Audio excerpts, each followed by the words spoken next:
So I explained sort of 3 reviews, and the next one is Extra Ordinals, and I found this out by watching someone recap the entire season. I already knew it before it even ended. So I already knew this, and I already had the story explained, so I was like, leave it.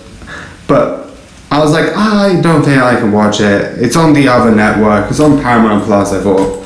It's on Disney Plus, and I'm like, when I saw a trailer for it on Disney Plus, I'm like, I need to watch it. Because the idea of like, by the way, here's a world where everyone has superpowers if there's one person. I don't know why.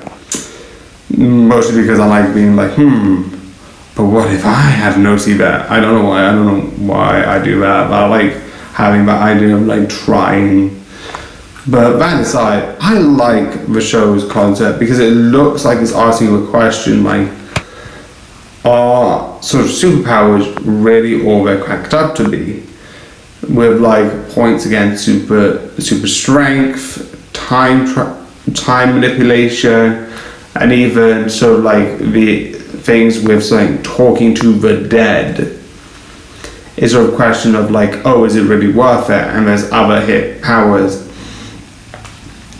that are brought in and like are brought as like, are they even worth having that sort of power? And it's really good and really interesting.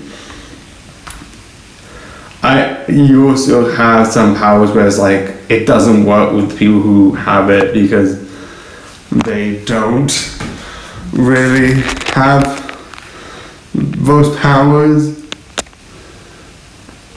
Well, mostly they don't really know how to use it, and it's sort of funny. And some ones are like seemingly hard. And yeah, that's going with the law. But I like the idea of like, you can see these things slowly build.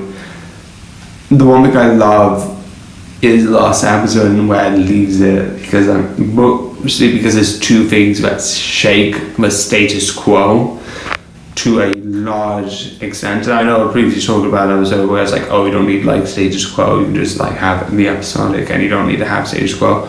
But I like them both. There's some shows that I feel like are good at that and some shows that don't need it. This show is good at it, and that you had this sort of moment of like, yeah, and it's like so interesting. The one thing I would be interested in is, are we going to eventually give her a power? I don't know if they are. I don't think they should. I think it would be interesting if they don't, but that's just me.